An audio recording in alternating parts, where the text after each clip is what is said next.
Muy buenas tardes amigos, buenas tardes, ¿cómo están? Les saludamos en este viernes 7 de agosto del año 2020, el año de la pandemia.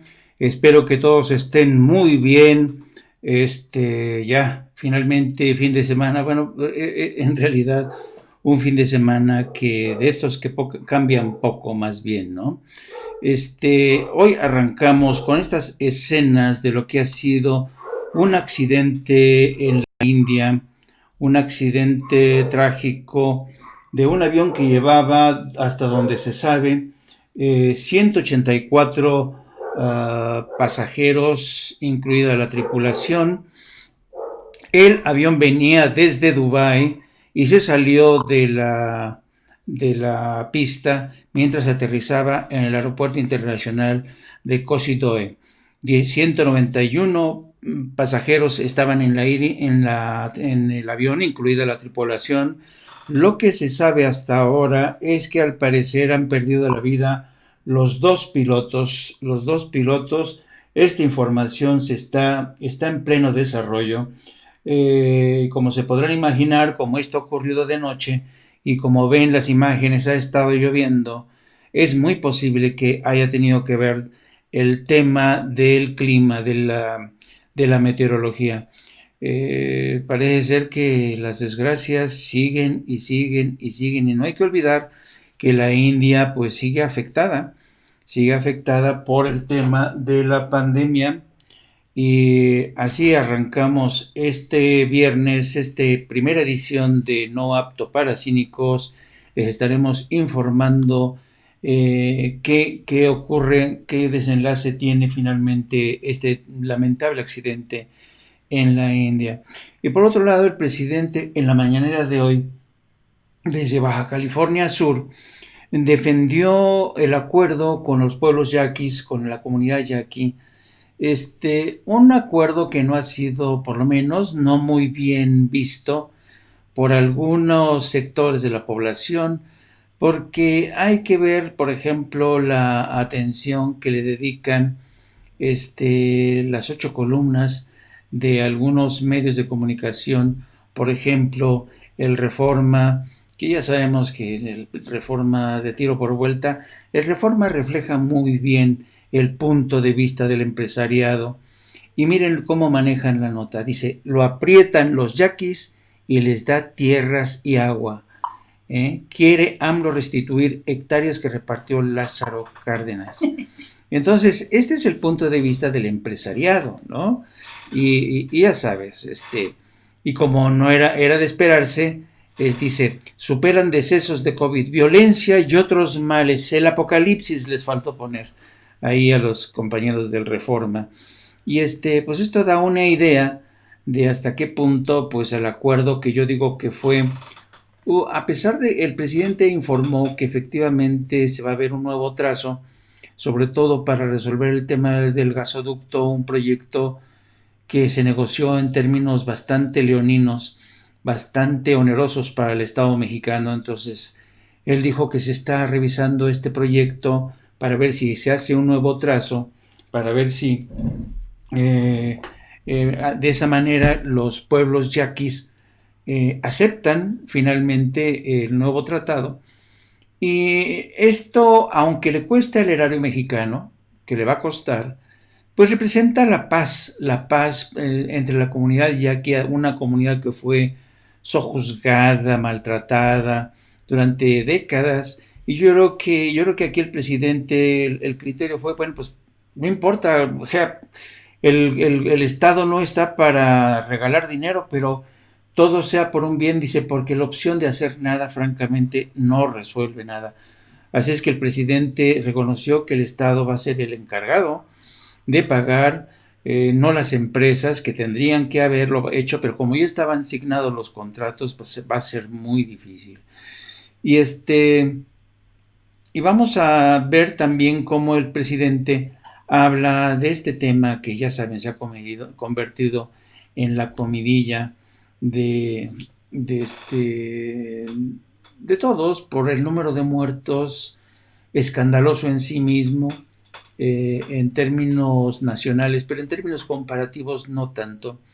Pero también hay que tener en cuenta que el trasfondo de esta disputa, de esta pelea que ha tomado como al doctor Hugo López Gatell como el muñeco del pim pam pum, tiene que ver con los intereses de los empresarios. Miren, aquí está esta caricatura genial de Rocha en La Jornada. Dice, nos ataca López Gatell. Y aquí tienen el empresario escondiéndose del niño gordito que están tomando su coca y sus papitas. Y este es el trasfondo del asunto. Al presidente lo siguen atacando porque, claro, se está metiendo con una industria que se ha enriquecido a costas de los de millones de personas, entre ellos las nuevas generaciones que ya se acostumbraron a la comida chatarra, como le llaman a la comida de comfort food, ¿no? La comida barata y rica, pero que no contiene ningún tipo de ingrediente nutritivo. Es sabrosa, pero Exacto. totalmente desnutritiva. Exacto, y entonces pues esto está como trasfondo de las disputas, de los ataques que sigue recibiendo el doctor López Gatell. Y pues vamos a ver, le preguntaron al presidente si va a seguir con la misma estrategia a pesar de los 50,000 muertos y él reiteró que sí, que tiene un equipo bastante competente de técnicos, de científicos, de personal médico de la Secretaría de Salud encabezada por el secretario de Salud, Jorge Alcocer, y su subsecretario, su escudero, el subsecretario de Salud, Hugo López Gatell. ¿Qué más tenemos? ¿Qué más tenemos? También vamos a hacer seguimiento de lo que ha pasado y sigue pasando en Beirut. Un estado que yo podría decir una nación que es hoy lo más parecido a un estado fallido. Ya sabíamos que en la región existen otras naciones que son prácticamente estados fallidos. Libia, por ejemplo, Siria a punto de convertirse en uno, pero estos son países, en el caso de Siria o en el caso de Libia, son estados fallidos que de alguna manera han sido empujados por potencias extranjeras hacia el abismo del estado fallido. En el caso de Líbano, a pesar de ser un cruce de caminos y de disputas y de intereses geopolíticos entre Irán y Arabia Saudita o Arabia Saudita e Israel, el caso es que muchos de los problemas que hoy han salido a flote en Beirut tras el estallido, tras el espectacular estallido de esta semana, es que Líbano ya estaba al borde de ser un estado fallido por culpa de una clase política incompetente que no ha sabido gobernar a ese país. Los ciudadanos están hartos y las protestas no se han hecho esperar.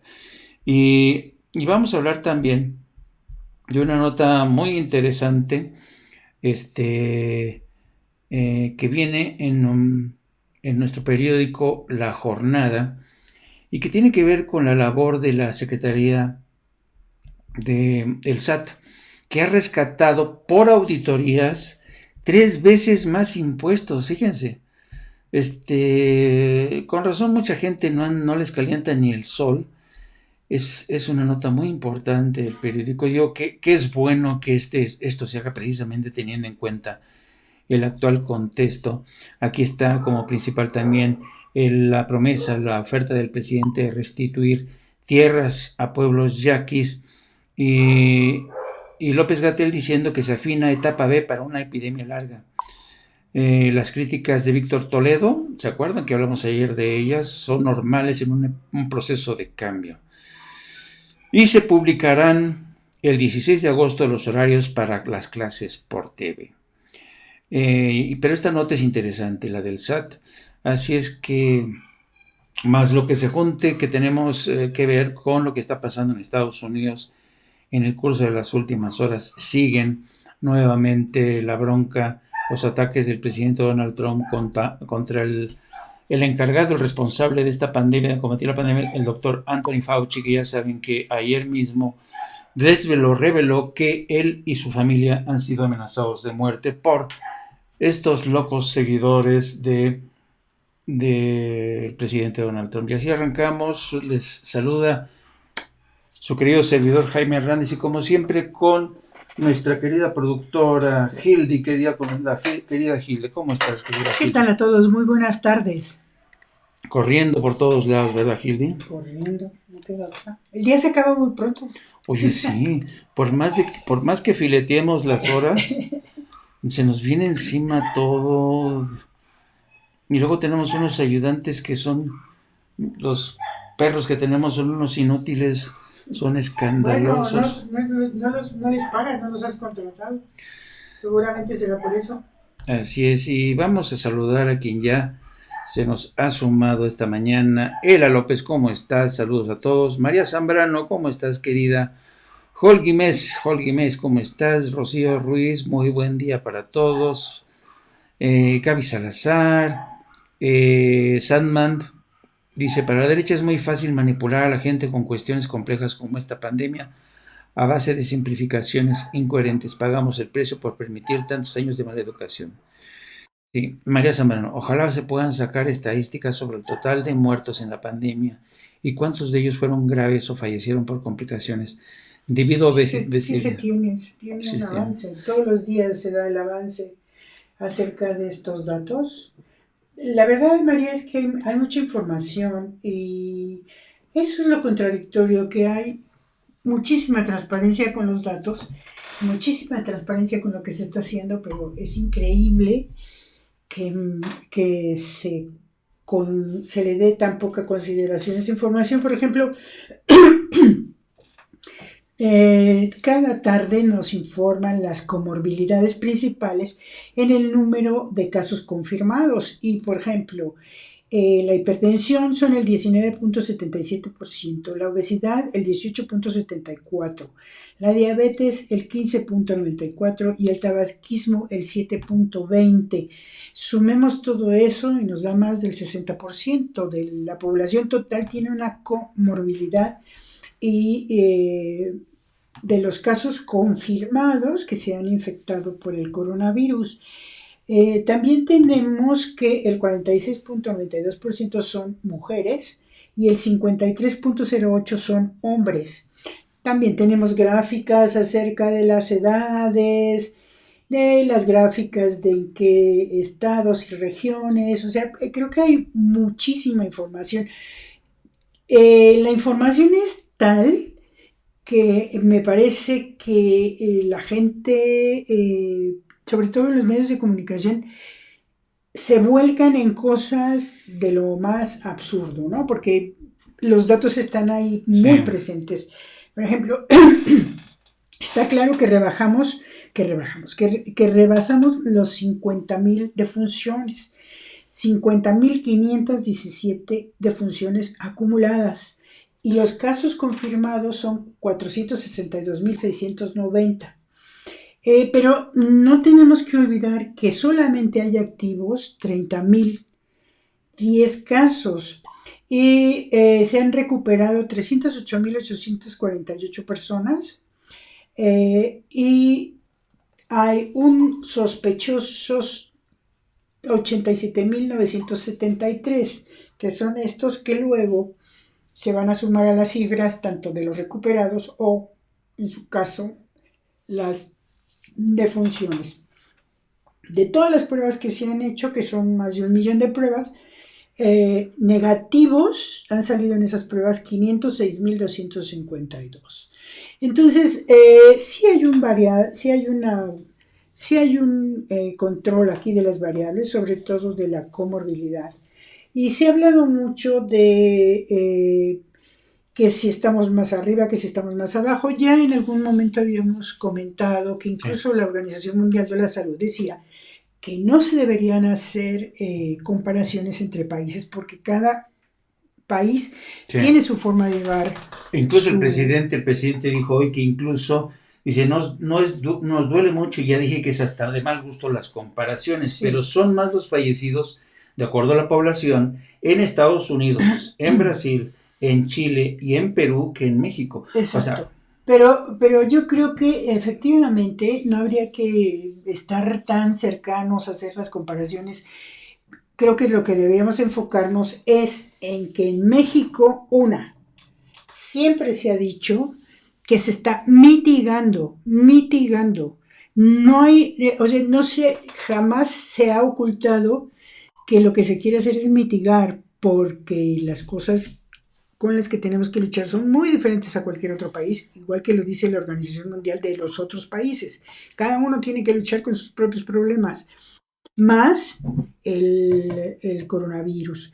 Entonces, el número de personas que se contagian en los distintos países tiene que ver con un montón de otras cosas y un montón de otras fórmulas.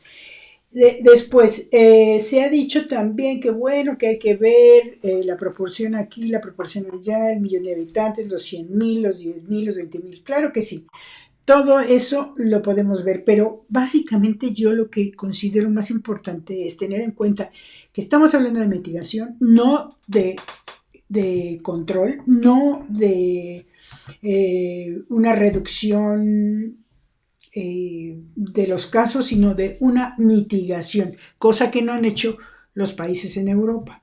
Los países en Europa decidieron controlar porque ellos podían controlar, es decir, ellos sí podían mantener a el 80, el 90% de sus poblaciones dentro de su casa, sin salir, y se hicieron incluso toques de queda, se hicieron obligatorios. Vimos en Francia, en España, en Alemania, a la policía metiendo a la gente a su casa, cerrando calles y jardines, cosa que aquí se hizo de una manera más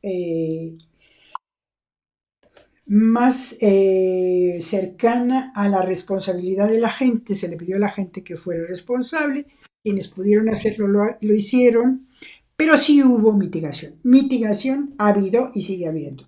Es decir, nunca tuvimos un pico de la epidemia como lo tuvo Italia, como lo tuvo España, como lo tuvo Nueva York, como lo tuvo incluso Alemania, que Exacto. Luego lo tuvo que traer hacia abajo y reducirlo.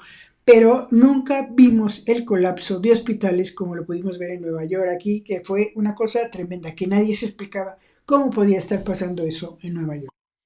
Y el presidente pues también volvió a defender a Hugo López-Gatell y según sus declaraciones dice, ¿saben por qué quisieran que ya no estuviese López-Gatell? Porque entonces no habría información y reinaría el caos.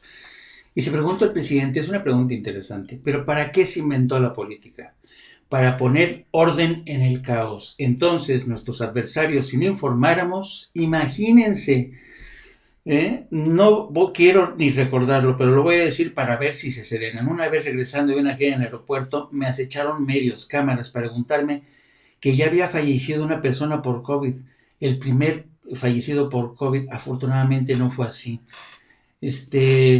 Luego la revista Proceso, tampoco lo voy a dejar de decir, la portada, un horno crematorio, ni se imagínense ni la alarma.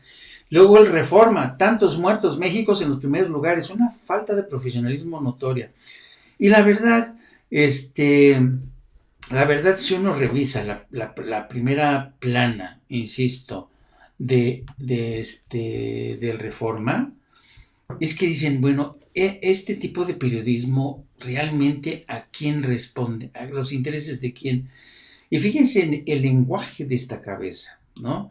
Que a mí se me hace indignante. Dice, le aprietan los yaquis y les da tierras y agua. Esto es como si fuera una conversación entre empresarios ricachones y a veces este presidente, estos indios lo aprietan y mira, les entrega tierras y agua. Es tan despreciable, es despreciable este tipo de lenguaje en las 8 columnas de Reforma, que de verdad, o sea, esto de verdad, la verdad, yo sé que hay periodistas muy respetables y esto no va contra mis colegas periodistas, que hay muchos periodistas capaces en Reforma. Esto va con los responsables del periódico. Este manejo realmente desafortunado de la línea editorial, es el comentario de un empresario, es el racista, desdeñoso. Y consejeros de Pemex, es el Universal, callaron el caso Lozoya. Confinamiento apaga 2 de los motores de la economía mexicana, este es el Universal. Mexicano halla submarino histórico. Twitter en espera de que AMLO le dé fecha de reunión. Eso va a ser interesante. Milenio. AMLO celebra a Face y pide acción a Twitter. Yo no sé. Esta nota está interesante. Trump ordena aranceles de 10% de aluminio al aluminio canadiense. Se siguen peleando. Y miren esta foto de cómo muchos enfermos llegan realmente desesperados. Titular a 4 columnas con una frase de líderes de tianguis. Así es, así es. Ah, mira, por cierto, lo que tú preguntabas, María, este es el joven David Páramo. Es un personaje, ¿eh? A mí son de estos tipos de personajes, no parecen periodistas, sino que parecen luchadores. Y miren su aspecto, que bueno, si fuera un economista distinguido, si fuera un periodista analista. No, pero yo creo que le sacan filo a esa presencia. Es la imagen de un golpeador. Él se llama a sí mismo el padre del análisis superior. O sea, yo no conozco en el mundo un personaje como este tan pintoresco. Escuchémoslo tantito para que vean cómo se maneja. Como era de esperarse, la cortina de azúcar, esa que nos quiere hacer pensar que el problema no es que el gobierno sea malo para luchar en contra del COVID, sino que la culpa es de nosotros, y no solo de nosotros, de las empresas neoliberales que venden productos legales, que pagan impuestos, que dan empleos. Pues es una barbaridad. Para supuestamente defender los derechos a la salud de los niños, violan el derecho de los padres de decidir qué hacen los niños y cómo se alimentan. Más allá, están planteando que sea una iniciativa nacional. Federal. Usaron a los legisladores de Morena. Pues mira, entre que Murat es como de Malvavisco y luego todos los legisladores... ¿Cómo que Murat es de Malvavisco? ¿Tú, Murat, de qué partido es? El PRI. Y los legisladores de Morena, ya hacen lo que hacen los legisladores de Morena, no hubo nada, lo dejaron pasar. ¿Por qué es un laboratorio? Están usando Oaxaca. ¿A dónde vas? Y suena a decir que suena más o menos bien decir que hay que cuidar la salud de los niños, pero no están haciendo nada para cuidar la salud de los niños. Nada. Hacen creer o pretenden hacer creer que los mexicanos todos los mexicanos se alimentan muy bien, son muy sanos, todo bien. Pero que es culpa de las malditas refresqueras, pero que es culpa de las malditas empresas que venden esos productos que son adictivos. De los hábitos neoliberales. Sí, que es un hábito neoliberal. Que por ¿Se dan cuenta de la burda manipulación? Aquí este joven defendiendo a las empresarias, a los empresarios, a la Coca-Cola, intentan hacer sarcasmo, intentan burlarse. Pero no, es todo el tiempo. Todo el tiempo, pero no se da cuenta. Burla, es bullying. Pero no se da cuenta que la gente no es estúpida. O sea, este tipo que parece luchador, parece, ¿cómo se llama? Microbusero. Uh-huh. No, pero ¿qué tienen que ver los microbuseros? No, yo creo que parece un fanfarrón de estos que te encuentras en cualquier parte, siempre con ganas de pelearse con la mosca que le pasa por encima. Con voz aguardientosa. Con ese corte de pelo, digo, a mí, la verdad, cada quien su estilo, ¿no? Pues sí, cada quien Pero su miren, estilo. aquí atrás tiene esta padre del análisis superior.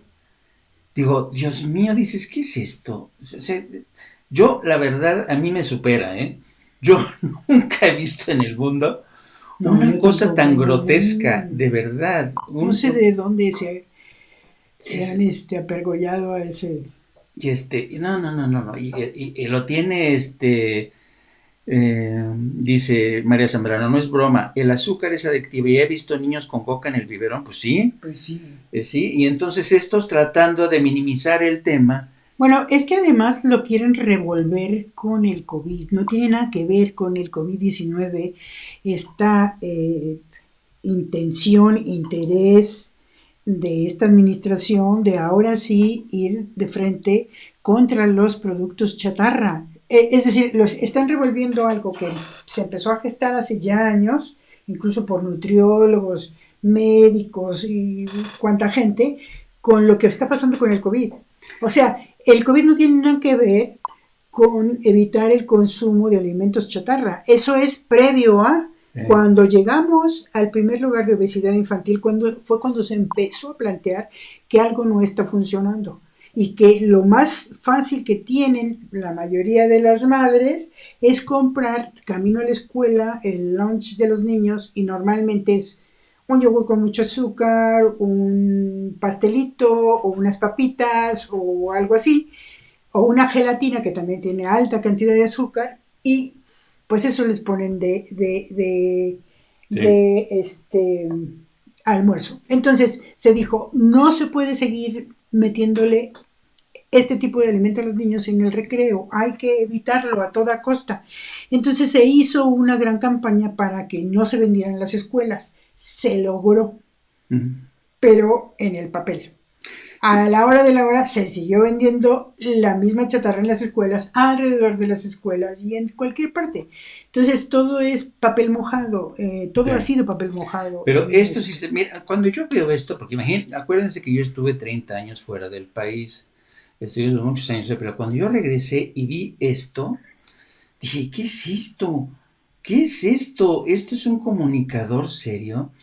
Pero me di cuenta cuando veo a este personaje y al Ciro Gómez Leiva, que eran correas de transmisión, este de Ciro, del PAN, todo el mundo lo sabe, ¿no? Y entre los dos se hacen salen con esta complicidad, y digo, Dios mío, este era el modelo de comunicación que existía durante el PRI y el PAN. Mira, fíjense, desinformación, manipulación.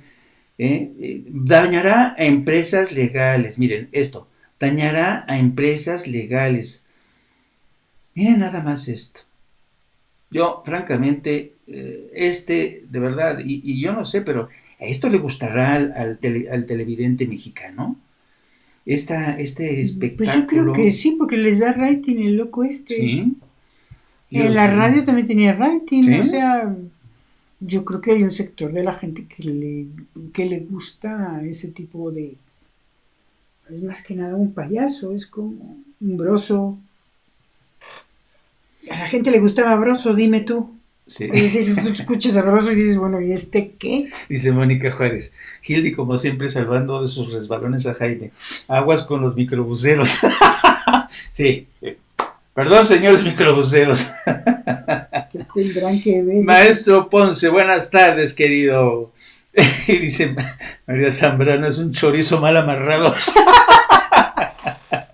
Eso puede ser. Ay, eran tremendas nuestras abuelas, ¿se acuerdan? Cuando las abuelas eran buenísimas poniendo apodos. Y mi mamá era tremenda. Dice María Zambrano, el problema es que tienen audiencia. Ese es el problema, que te digo que sí tienen seguidores. Pues Broso, ¿cuántos seguidores no tiene? Y tú le escuchas 5 minutos y dices, por Dios, quiten este loco. Bueno, pues el día de ayer el subsecretario de Prevención y Promoción de la Salud, Hugo López-Gatell, aclaró que hay un plan futuro porque existe la perspectiva de que la pandemia sea larga, inclusive de 2 o 3 o más años, y no es, la llamó el lado B, para dejar sumamente claro que en la revisión de lo que hemos hecho hasta el momento, identificamos elementos que nos permiten concluir que ha sido acertado el manejo desde estos primeros 5 meses en México y compatibles con las recomendaciones y estándares internacionales de manera directa de la Organización Mundial de la Salud. Puntualizó que la Secretaría de Salud recibió las propuestas de 11 gobernadores, así como un texto general a nombre de la CONAGO para la operación del semáforo epidemiológico, las cuales se han atendido al 100% y serán analizadas la próxima semana en el Consejo Nacional de Salud, CONASA. También dijo a los gobernadores que los médicos en el marco de la CONASA, instancia a la cual participa el secretario de Salud de los secretarios de Salud de los estados, deberán hacer precisiones de cara a la nueva fase de la epidemia. En cuanto al semáforo, López-Gatell añadió que la intención es mejorarlo a partir de los resolutivos técnicos y de las aportaciones de los gobernadores. El proyecto será presentado por el presidente López Obrador para tener un visto bueno. Entonces, lo que vemos aquí es, ya se está perfilando ese plan B, porque pues no es que lo diga Hugo López-Gatell, ni es que se lo invente López-Gatell, no. Es el abordaje que se está haciendo desde la Organización Mundial de la Salud, donde se están previendo que esta pandemia dure más allá de 2 o 3 años, a pesar de que se está trabajando mucho en las vacunas, de que se está tomando muy en serio el encontrar el medicamento, pues eso no se puede lograr tan rápido como Trump quisiera, porque el señor Trump quiere que esté antes de la fecha de las elecciones en Estados Unidos, y bueno, pues esa es su idea, y ya sabemos que el señor Trump tiene unas ideas muy infantiloides, porque así lo criaron. Sí, de acuerdo con su sobrina Mary Trump, sí, lo criaron para ser un bobo. De hecho, ayer cuando le preguntaron si él cree que la vacuna podría estar antes de fin de año, dice sí, y le repregunta a la reportera, pero esto beneficiaría a su posibilidad de la reelección, dice, bueno, no me perjudicaría. O sea que efectivamente con esa respuesta el presidente Donald Trump está reconociendo implícitamente que está utilizando políticamente el tema de la vacuna. Exacto. Es muy, muy, muy difícil. Bueno, y el presidente también hoy habló de este acuerdo que consiguió ayer, francamente, con los yaquis, porque es la parte que más le han preguntado, ¿no? Le han preguntado que si el gobierno iba a pagar, que si la Comisión Federal de Electricidad, y el presidente dice, no, pues sí, o sea, ¿qué tiene que ver, no? Una cosa con la otra. Y aquí vamos a ver cómo reaccionó el presidente. Fíjense el tipo de pregunta que realiza la reportera de Reforma, esta niña, Chabela, ¿no? Se llama Isabela, yo le digo Chabela. Vamos a verlo cómo le pregunta Chabela. Buenos días, presidente. Isabela González de Reforma. Yo quería preguntarle sobre su reunión ayer con la comunidad yaqui. ¿Cuánto costará la modificación del trazo del gasoducto Guaymas-El Oro? Y si lo pagaría la CFE o si le estarían pidiendo a la empresa Yenova que asumiera este costo. Estamos buscando hacer justicia a los yaquis. Es un plan general, integral. Tiene que ver con la tierra, tiene que ver con el agua, tiene que ver con el bienestar y también con estos problemas que se han originado. ¿Por qué hay esta protesta? Porque no se les consultó. Se tomaron acuerdos en México, se hicieron negocios, sobre todo empresas particulares aseguraron la venta de gas a la Comisión Federal de Electricidad. Gas que, dicho sea de paso, no se necesita, pero se fueron sobre los contratos y sobre los negocios, el lucro.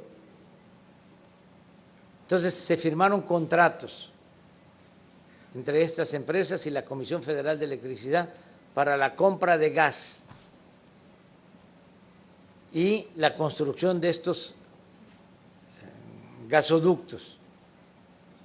Contratos, la verdad, leoninos, muy buenos, muy jugosos para las empresas, muy malos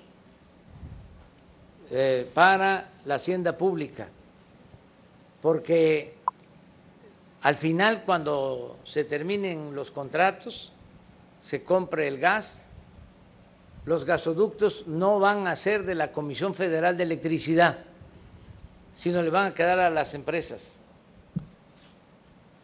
Por poner un ejemplo, a pesar de que son financiados por la Comisión Federal, Así está el contrato. Lo otro, si en la construcción del gasoducto se impide el paso, se interrumpe la obra, como sucedió en el caso de los yaquis, tiene que pagar una multa a la Comisión Federal de Electricidad, a la empresa. La empresa no pierde. Entonces, nos encontramos con esta situación, estamos arreglándolo mediante el diálogo, porque les pasaron el gasoducto pues en el pueblo y todo se hacía por la fuerza, no había diálogo, no había convencimiento. Entonces ahora lo que se está buscando es un acuerdo para cambiar el trazo, en efecto, porque no se puede usar el gasoducto.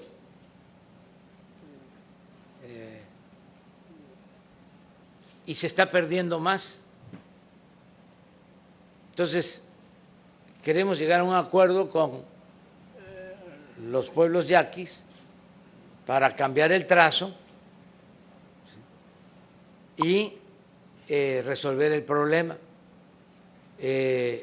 buscando que la Comisión Federal asuma la responsabilidad, porque también los yaquis no quieren nada con las empresas por el trato que recibieron, porque querían con influyentismo, por la fuerza, imponerse. Hay detenidos, hay presos. Entonces, ellos aceptan diálogo con nosotros, nos tienen confianza, por eso fui, y vamos a buscar la solución para que no pierda más la hacienda pública. Ayer dije que todos tenemos que saber de que el presupuesto es dinero del pueblo, no es dinero de los funcionarios. Los funcionarios somos simplemente administradores de los dineros del pueblo. Y antes se pensaba que el gobierno era una abstracción, que el presupuesto era del gobierno, no tiene nada que ver conmigo, ciudadano. Claro que sí, sí es de todos, porque el presupuesto se integra con los impuestos que todos pagamos. Entonces tenemos que cuidar la hacienda pública, cuidar el presupuesto. Es lo mismo de la corrupción. Se decía, si roba el de arriba, ¿por qué no voy yo a robar? ¿Por qué no voy a tener una toma clandestina y a robar combustible y a llevar a cabo el huachicol en el robo de ductos? Ahora ya no se acepta, no se permite que nadie robe. Es cero corrupción, cero impunidad. Entonces, sí vamos a hacer ese rodeo, nos va a costar, pero nos cuesta más no hacer nada. O sea, le va a costar a la hacienda pública. A la hacienda pública, sí. ¿Tienen algún estimado de cuánto? No, todavía, pero sí queremos resolver el problema. Y así como ese, tenemos otros. Ahí sí, ¿no? ¿Y cuánto va a costar? ¿Lo va a pagar el erario público? Pues sí lo va, pero a ver, ¿qué es preferible? ¿Que siga ahí sin completarse ese gasoducto, que perjudica de todas maneras a las finanzas públicas? Y dos, ¿vale la pena seguir así como estamos hasta ahora, dejando que se pudra más ese tema que ha causado protestas, enfrentamientos entre la comunidad yaqui? Hay gente que ha visto quemadas sus casas, peleándose a la gente. Yo creo que francamente, yo creo que esta decisión del presidente de entrarle al saco y decir, no, esto lo tenemos que resolver como sea, como sea. No podemos seguir así, no podemos permitir que este conflicto siga ahí, envenenando el ambiente de la comunidad yaqui, mientras los empresarios no pierden nada, no pierden nada, mirando desde la barrera como la comunidad yaqui que ya ha sufrido de por sí. Bueno, no son todos los empresarios, es este grupo. Hay un grupo de empresarios que no les interesa ni los derechos humanos, ni los valores culturales, Nada. ni el respeto a los pueblos, a sus comunidades, a los seres humanos. O sea, es decir, no es que sean yaquis o no, es que también se pasa por encima del débil. Esa es la verdad.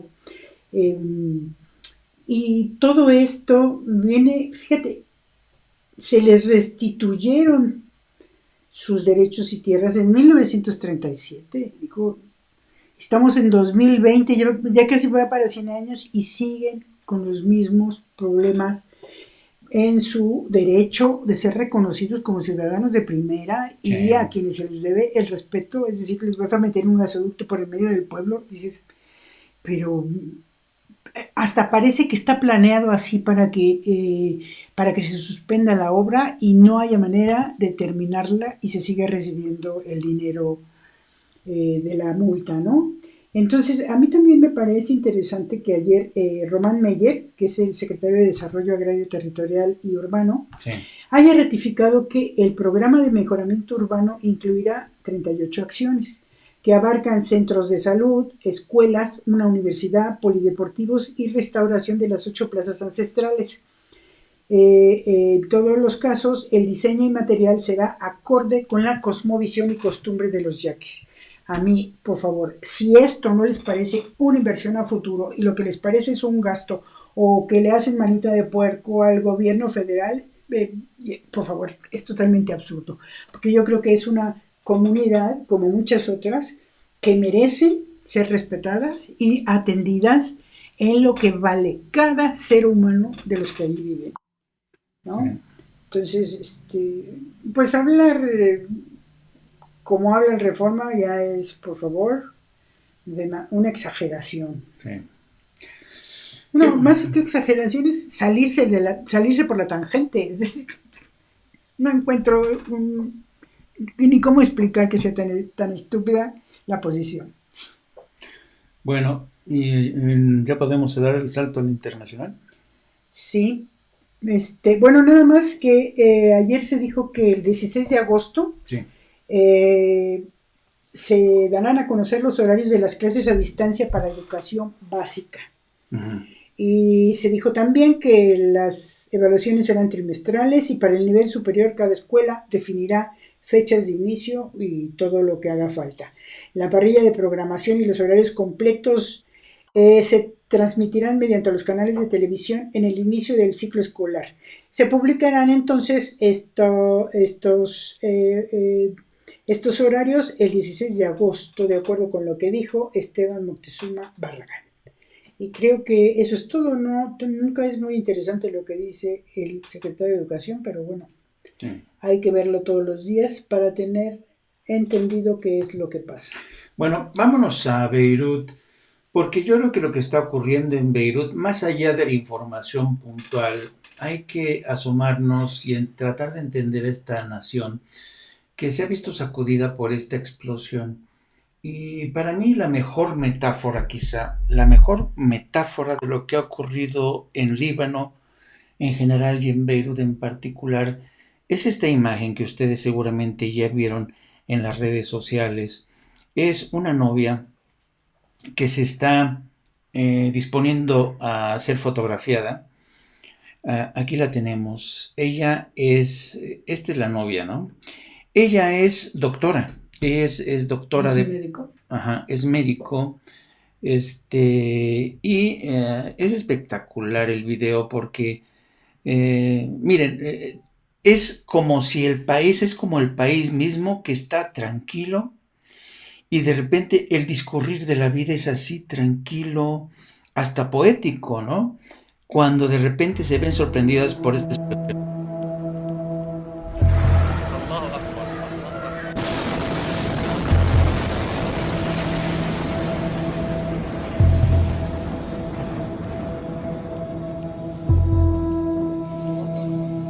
فيسبوك او السوشيال ميديا اذت فينا والله سلمنا ان شاء الله.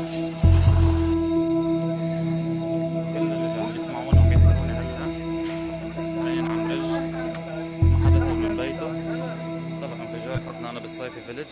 قعدنا نشوف حوالينا شيء محزن كثير يعني ما Comenzamos a caminar y era muy triste, era indescriptible. La devastación y el sonido de esta explosión. Estamos todavía en shock. No habíamos nunca escuchado similar a esta explosión. Me sentí triste por lo que le ha pasado a mucha gente. Cuando desperté al día siguiente vi el daño. Y le agradecí a Dios que todavía seguimos siendo.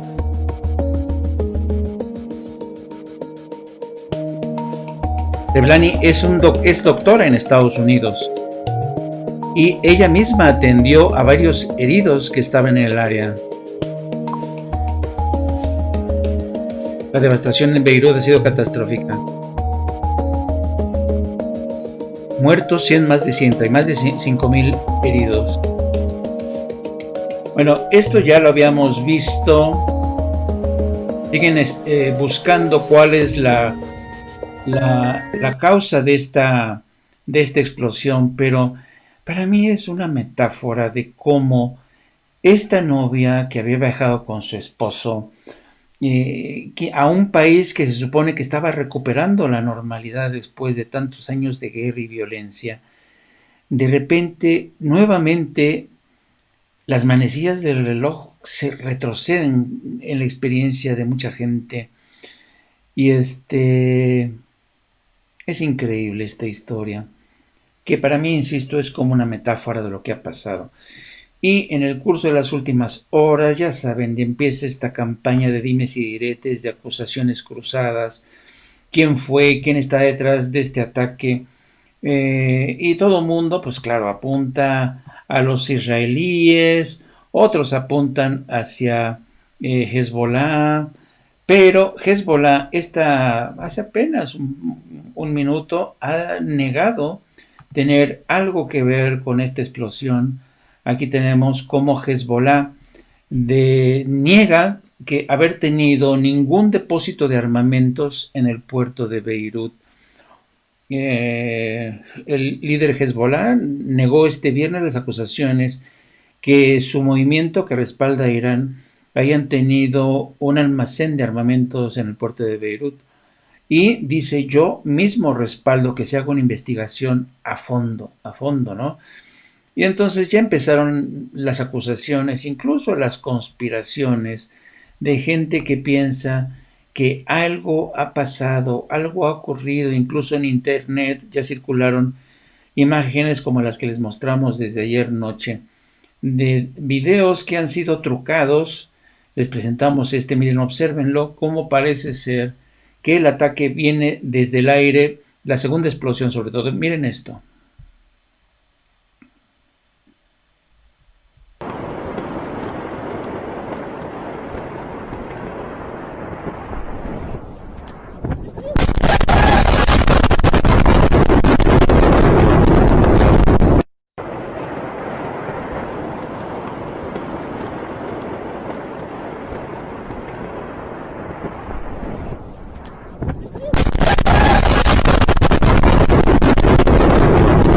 Se ve como que hay un misil que cae desde el cielo y causa la segunda explosión, pero esto ya fue desmentido. Este video está trucado. El autor de este video reconoció inmediatamente la toma, el ángulo de la toma, y dijo que este video estaba trucado, pero ya están las acusaciones, y lo cierto es que Líbano y Beirut se ha causado, ha sido un daño autoinfligido por la incapacidad de su gobierno, francamente. Un gobierno que refleja muchas del carácter tribal de su política, que nunca ha dejado de hacer, de practicar la guerra. Y es una desgracia, ya ha habido ayudas, y ayer incluso se especuló con la posibilidad de que Francia, que fue el colonizador de parte de ese territorio que pertenecía a la Gran Siria, devuelva se produzca una suerte de tutelaje, ¿no? Pero pues imagínense, va a ser, yo creo que Emmanuel Macron va a decir, no, yo para qué me meto. Y todo el mundo se quiere meter ahí, Francia, también Rusia, en fin, yo no sé cómo vayan a salir de esto los libaneses, pero de verdad están a punto de caer al abismo de un estado fallido. Ojalá que no sea así, porque nos regresaría a la guerra civil de la década de los 80. Exacto. Bueno, el presidente de Líbano dijo hoy que la investigación sobre la mayor explosión de la historia de Beirut examinará si fue causada por una bomba u otra interferencia externa, mientras que los residentes de la ciudad están tratando de reconstruir sus casas, sus calles con tanto escombro, pues les ha tocado primero que nada ponerse manos a la obra. En la búsqueda de los desaparecidos que se ha intensificado, mientras los rescatistas remueven los escombros en una lucha contra el tiempo para encontrar algún sobreviviente tras la explosión de este martes, en la que murieron al menos 154 personas. Dice, la causa no ha sido determinada aún. Existe la posibilidad de una interferencia externa a través de un cohete o una bomba u otro acto, dijo el presidente Michel Aoun en comentarios publicados por medios locales y confirmados por su oficina. Asimismo, dijo que también se analizará si la explosión fue por negligencia o un accidente. Con anterioridad había dicho que había material altamente explosivo almacenado en condiciones inseguras durante años en el puerto, y una fuente afirmó que una pesquisa inicial apuntó a una negligencia en el almacenamiento de material explosivo. Por su parte, Estados Unidos señaló con anterioridad que no se descarta un ataque. Israel, que ha combatido varias guerras contra Líbano, negó haber jugado papel alguno en el incidente. Las fuerzas de seguridad lanzaron gases lacrimógenos contra una multitud indignada en Beirut la noche de ayer, mientras crecía la ira contra la élite gobernante que dirige una nación que ya se enfrentaba al colapso económico, incluso antes de la explosión que dejó también 5.000 heridos. La manifestación, en la que hubo algunos lanzamientos de piedras, marcó el retorno de unas protestas que se han hecho habituales en Beirut, mientras los libaneses ven cómo se evaporan sus ahorros y se desintegra su moneda, en momentos en que el gobierno muestra sus problemas para tomar decisiones. Es imposible que podamos reconstruir esta casa. ¿Dónde está el Estado?, dijo Tony Wood, un empleado de 60 años. Entonces, pues así están las cosas. No olvidemos que también tienen encima el COVID-19, sí, que es una de las grandes batallas que ya estaban dando, más ahora los cientos de heridos y pues toda la desgracia que se cierne sobre ellos. Es increíble. Si ya era un polvorín, pues ahora es una hecatombe. Pero es increíble cómo los ciudadanos, como no le pueden reclamar a sus líderes, le reclaman a Emmanuel Macron, que era el representante, bueno, de la metrópoli, que fue pues que Beirut y Líbano fueron colonias francesas, pero le reclaman a Macron que le piden que ayuden. Hay que tener en cuenta que la crisis que venía acumulando monetaria, porque acuérdense que Líbano y Beirut sobreviven en buena medida, así como México, de las remesas que les envía su diáspora, principalmente en Francia, en Europa, en Estados Unidos, gran parte de la población en Beirut, en Líbano. Y miren la gente cómo le reclama a Macron, porque lo ven como el político que los puede sacar de esa situación tan lamentable. Yo creo que esta crisis que ha vivido Líbano, que ya se veía venir, solamente se ha acelerado. Yo creo que la explosión fue el gran catalizador de esta crisis que ya se vivía en ese país. lamentable, de verdad, por una gente que yo conozco, he estado ahí y me pareció mala idea la visita de Macron. Lo que pasa es que, sabes que, Carmen, que cuando la gente está muy enojada, ¿eh? La gente está muy, muy enojada. Y yo creo que lo hizo quizá con el fin, no solamente de decir, bueno, estos eran nuestros dominios en el pasado y tenemos de alguna manera cierta responsabilidad, pero claro, una cosa es decirlo y otra cosa es hacerlo. Han dejado ahí que cuando hubo la guerra civil dejaron que se mataran entre ellos. A ver si ahora sí realmente hacen algo de verdad. Y pues Sí, acordémonos que Líbano importa la mayor parte de su comida. Su economía lleva casi un año en caída libre y crecen los temores de que se produzca una situación de inseguridad alimentaria. Todo el grano estaba almacenado en el puerto y se ha perdido. La explosión tendrá importantes consecuencias económicas, puesto que la destrucción del principal puerto del país dificulta el suministro de alimentos en el futuro. La zona del puerto, donde fue la parte más grave de la explosión de la zona expansiva, era, no sé cómo decirlo, era una de las más habitadas y empobrecidas de la ciudad. Entonces ahora todo esto se suma a la crisis financiera, a la hiperinflación en el país, porque están dentro de una crisis económica desde el final de la guerra civil. Así que miles de personas se han visto empujadas a la pobreza y esa situación provocó en el mes de octubre pasado ya muchas protestas antigubernamentales que el país ha vivido en más de una década. O sea, son las peores protestas.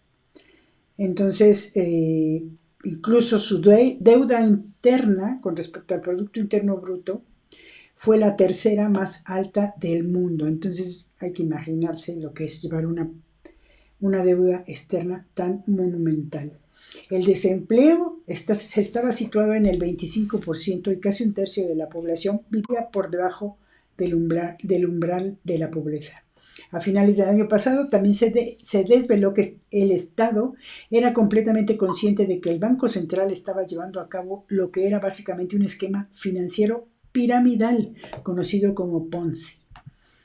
El organismo pedía prestado a los bancos comerciales a una tasa de interés superiores a las del mercado para pagar sus deudas y mantener fijo el tipo de cambio en la libra libanesa contra el dólar estadounidense. Por desgracia, pues todo esto ya hemos visto que se vino abajo y entonces la libra libanesa está por los suelos. Y al mismo tiempo iba creciendo un malestar entre la población por el hecho de que el gobierno no es capaz de proporcionar ni siquiera servicios básicos. A eso se suma que los cortes de energía diarios y la falta de agua potable, una atención médica limitada y una de las peores conexiones a Internet del mundo. La situación pone de relieve las profundas divisiones en la sociedad libanesa, donde muchos ciudadanos acusan a la élite política dominante de acumular riquezas en lugar de realizar las amplias reformas necesarias para resolver los problemas del país. Bueno, pues Tremendo, ¿no? los problemas están peor que en el momento de la guerra civil. Sí. Desgraciadamente han tenido que sufrir cualquier tipo de cosas. O sea que para ellos el 2020 empezó en el 2018. Así es. Pues y ya casi para terminar, pues ya habíamos visto que pues, México poco a poco pues siguen teniendo este aumento de cifras, desafortunadamente, de personas que o se están infectando o hay más fallecidos. Y en este contexto, hoy se supo que Francia y Alemania han abandonado las conversaciones sobre la reforma de la Organización Mundial de Salud, frustrados por los intentos de Estados Unidos de liderar las negociaciones a pesar de su decisión de abandonar la organización. Es decir, Estados Unidos se opone a la reforma cuando ya dijo que se va a retirar. Dice, esta decisión es un revés para el presidente Donald Trump, ya que Washington, que ocupa la presidencia en turno del G7, esperaba emitir una hoja de ruta común en una profunda reforma de la OMS a partir de septiembre, 2 meses antes de las elecciones presidenciales. ¿Se dan cuenta? O sea, este presidente Trump dice que se largan de la Organización Mundial de la Salud. Y ahora resulta que él dice, no, pues yo quiero aquí encabezar las negociaciones de la reforma. Y Francia y Alemania le dicen, no, cuate, espérate, tú ya te habías largado, ¿no? En fin, es impresionante. En julio, Estados Unidos notificó a la OMS con un año de antelación que abandonaba la Agencia de las Naciones Unidas después de que Trump le acusara de ser demasiado cercana a China y de haber gestionado mal la pandemia de coronavirus. La OMS desestimó estas acusaciones con un año y dijo, los gobiernos europeos también han criticado a la OMS, pero sin llegar tan lejos en sus críticas. La decisión de París y Berlín de abandonar las conversaciones obedece a las tensiones por los intentos estadounidenses de dominar las negociaciones. Por fortuna, ya el monstruo naranja se larga, porque ya vimos que ya todas las predicciones auguran su derrota, su humillante derrota, y es muy posible que no solamente sea la derrota, porque también tiene bastantes cuentas pendientes en una investigación que está realizando un juzgado, una corte federal del sur de Nueva York. Así es que así están las cosas. Y dice Antonieta Carlos, ¿ustedes saben algo de Bashar al-Assad? Siria tiene muchos refugiados en Líbano. Miren, Bashar al-Assad siempre ha querido tener, de hecho, la guerra que encabezó el actual presidente Michel Aoun fue para librar a Líbano de la presencia de tropas sirias, más de 40,000 tropas sirias. Entonces, Siria sigue considerando su patio trasero a Líbano. Hay miles de refugiados, miles de refugiados. Líbano se ha convertido en tierra de refugiados sirios, palestinos. De verdad, es una situación bastante lamentable que ahora, sumado a esta crisis política de estos políticos incapaces, pues hacen la situación insufrible. Dice Guavo, con todo esto dicho, los mexicanos estamos mejor que Líbano, pues no hay comparación. O sea, México, aunque parezca mentira, es una gran potencia. Digo, cuando ustedes viajan hacia el sur, se van a Lima, se van a Ecuador, se van a Nicaragua. Bueno, los centroamericanos. Los centroamericanos, cuando llegan a México se quedan, wow, ¿qué es esto, no? Bueno, y ya finalmente para despedirnos, no pudimos hablar el otro día bien, solamente les voy a leer unos 2 párrafos de lo que significó de este libro fantástico que me regaló mi novia, que es John Hersey, Hiroshima. Es una de las mejores crónicas que escribió a propósito de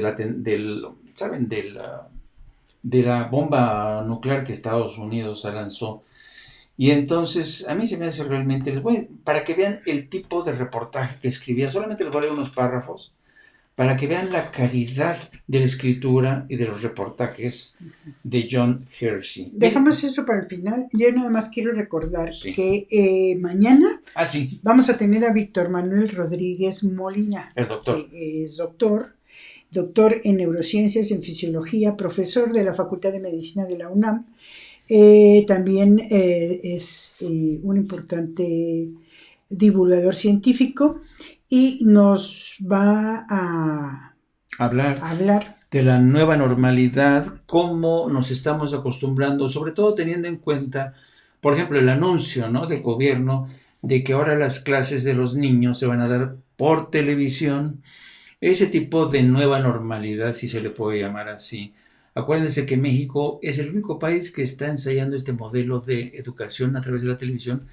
Creo que Nueva York anunció hoy que los niños podrán regresar a las aulas siempre y cuando el nivel de contagio está abajo. Pero México ha preferido ser más cauteloso y yo digo que está bien. Y vamos a ver si este modelo de educación por televisión funciona, ¿no? Exacto. Él entre sus especialidades está la educación como actividad humana trascendente y constructiva. Entonces, me parece que va a ser una una tertulia bastante interesante. Así que no se lo pierdan mañana a las 10 de la mañana. Pueden encontrar en el tweet del doctor Víctor Manuel Rodríguez Molina en @fisiomededu. Sí. @fisiomededu. Mi pregunta, Pablo Escamilla, Jaime, ¿qué opinas de Joe Moma? Me parece un extraordinario historiador, uno de los que mejor ha escrito sobre la Revolución Mexicana, el libro que tiene sobre Zapata, fantástico. Bueno, y antes de eso, hoy supimos que al menos 2 personas murieron y 35 resultaron heridas este viernes cuando el avión Air India Express sobrepasó la pista de aterrizaje y se partió en 2 al estrellarse en la ciudad sureña de Calicut, en Kerala, en medio de una intensa lluvia, según lo registró la policía local. El Boeing 737 con 191 pasajeros a bordo viajaba desde Dubái, dijo el Ministerio de Aviación Civil en un comunicado, y había 10 menores de edad en el vuelo. Creemos que hay 2 personas muertas y 35 heridos. Todavía estamos en medio de las tareas de rescate, anunció el superintendente de la policía del área, Abdul Karim. Pues, ¿qué te parece si mejor dejamos ponte a leer lo de Jen Hersey? Ya lo terminé. ¿Sí? Uh-huh. Vamos a ver si nos da tiempo. Yo creo que vale mucho la pena, nada más unos párrafos para que vean, para todo lo que quieres aprender a hacer buen reportaje. No se pueden perder este libro fantástico. Es muy valioso ese ensayo, reportaje, que yo creo que es uno de los grandes reportajes de la historia. Sí. Miren, las imágenes son del aniversario, de la Hiroshima. Y dice, un resplandor silencioso, así se llama el título de este episodio, el primero. Dice, exactamente a las 8:15 de la mañana, hora japonesa, el 6 de agosto de 1945, en el momento en que la bomba atómica relampagueó sobre Hiroshima, la señorita Toshiko Sasaki, empleada del departamento de personal de la fábrica oriental de estaño, acababa de ocupar su puesto en la oficina de planta y estaba girando la cabeza para hablar con la chica del escritorio vecino. En ese mismo instante, el doctor Masakazu Fuji se acomodaba con las piernas cruzadas, a ver qué pasa aquí, a ver.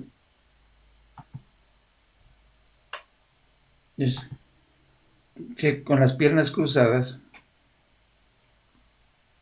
para leer el Asahi de Osaka en el porche de su hospital privado, suspendido sobre uno de los 7 ríos del delta que divide Hiroshima.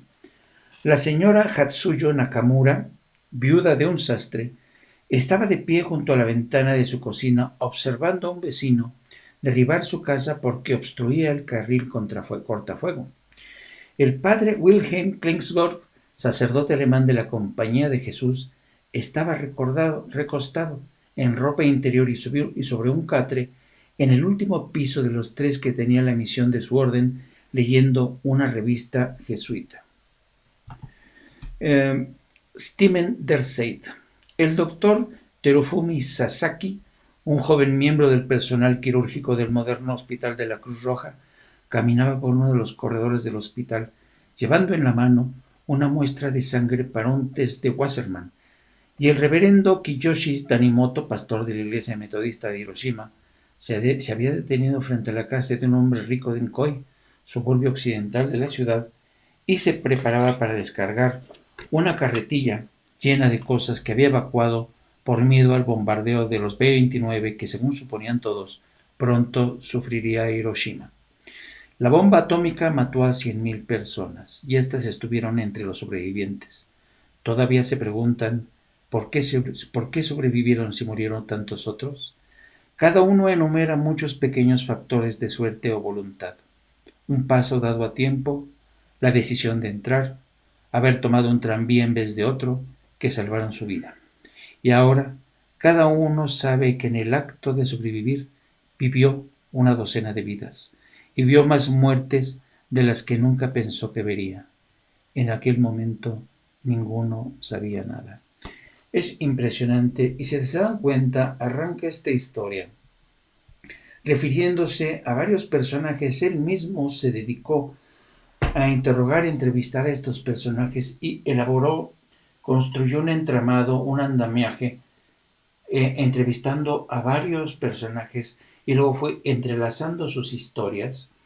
Imagínense, a mí no me extraña mucho que todavía no se haya hecho una película a partir de este libro, quizá porque ofrece un reflejo, un testimonio muy descarnado desde el punto de vista japonés de lo que fue uno de los actos, un crimen de lesa humanidad perpetrada por Estados Unidos.